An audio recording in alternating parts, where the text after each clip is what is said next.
Hello. Today we're talking about reconnecting, meeting God at different life stages. One of the things that I had believed subconsciously was that if I knew God, then there was no way I could re meet Him. But I'll give you the analogy of, say, exes who break up and get back together and have a very successful relationship, a thriving relationship at that. And I found myself, I guess, an ex to God many times, especially in my perception. And the winner has always been that I have this amazing can do attitude, and I just say to myself, you know what, I'm willing to try again. I'm willing to rediscover you. And God is always waiting for everyone, not just me, with open arms for us to reconnect again. I'd like to share with you today the story of how over 3 decades I have reconnected with God at different times. I remember being a little child, growing up in a Christian household with parents who had their own individual relationships with God and who made it a core value for each and every one of us, members of their household, their children, and others inclusive, to pursue God and have their own unique relationships with God. But what I found most fascinating as a child was my mother, who used to travel a lot, had a lot of work she would need to cover up, especially because of her travel time, and say things like Holy Spirit woke her up to complete her assignments or a task, or to double check something that maybe she thought she had done that would have been disastrous if she hadn't done. And then she found out that perhaps she hadn't done and she had the opportunity to correct. I say this to say that that really piqued my interest because I thought, who is this Holy Spirit? She's describing this invisible force. At least I couldn't say it. She said nobody showed up, but somehow she would either hear her name or maybe someone tapped her, felt like someone tapped her and she woke up and she knew what to do, having woken up at that time. And I remember thinking to myself, can I have these experiences? Are they unique to her? Shortly after that, she also had these moments where I would be sleeping and having a nightmare, and she would wake me up and say, Holy Spirit asked her to wake me up because I was having a nightmare.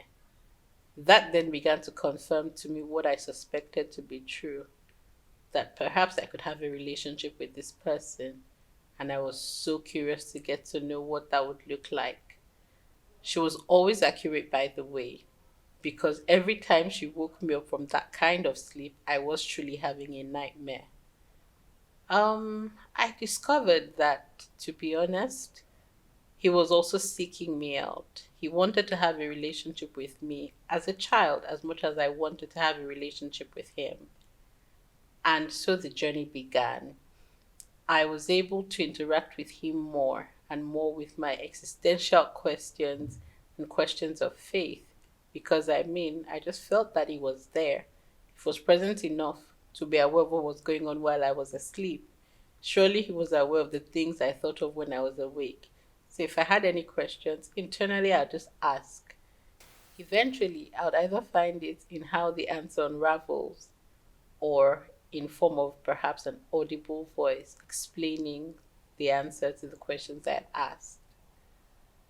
Over the years, I realized that there was less and less need for intermediaries when it came to those matters because the one I wanted to know also was keen on being known by me.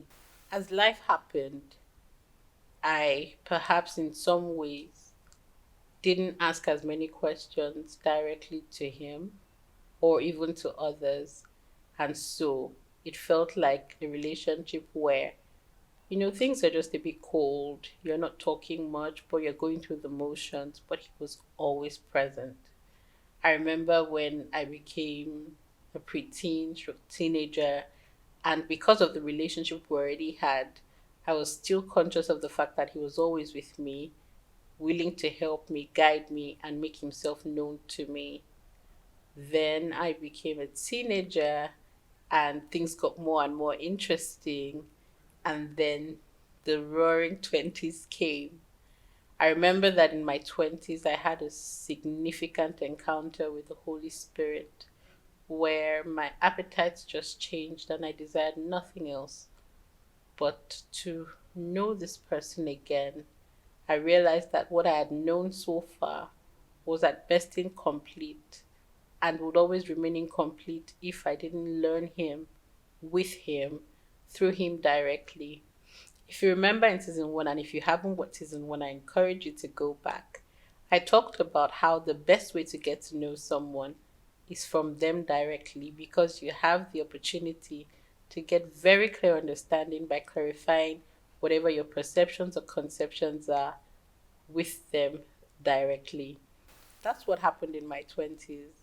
I began to engage a God who was able to help clear a lot of my misconceptions, who was able to help clean my lenses where I wasn't seeing Him very clearly, and bring a greater depth of understanding and hope to my heart. I'm so thankful for how these things played out. One of the very significant things that happened to me in my 20s was that there was a lot of reconciliation between my past and a future that I had had glimpses of, and a future that in fact I was now living. Then the 30s came, and such greater fulfillment came. A deeper depth of understanding, a deeper depth of experience and love have enveloped me in my 30s. And I want to encourage you just to say that there is no time later than now that you should reconnect with God. Every day, every moment is an opportunity to say, I'd like to get to know you more. I'd like to get to know what you feel. To give an executive summary, I would also say that his love language is obedience. He wants to be known just as much as you want to know him, and he's eager to show you great and mighty things that you haven't known. I'm living in a place where I'm finding that the good, the bad, and the odd are all working together for my good because I love him and I'm called according to his purpose. I shared with you in the pilot about how season one was a testimony and so was season two. But I'll share a bit more detail about that testimony. In season two, I've experienced the literal replication of the miracle that was season one in terms of production, except that all the unfulfilled promises from season one are manifesting in season two. And that's just how it is. All the bad, all the good, and even the odd that may have disappointed or discouraged me or even broken my heart at times are now being replaced with joyful manifestations and fulfillment because all things are working together for my good and for your good because we love God and we're called according to his purpose. I encourage you to pursue a relationship with him again. Even if you have one currently, be mindful to ask him what's on your mind. Be mindful to engage him. Be mindful to be present with him because he's always present with you. That's all for today. I look forward to seeing you again. Until next time, bye for now.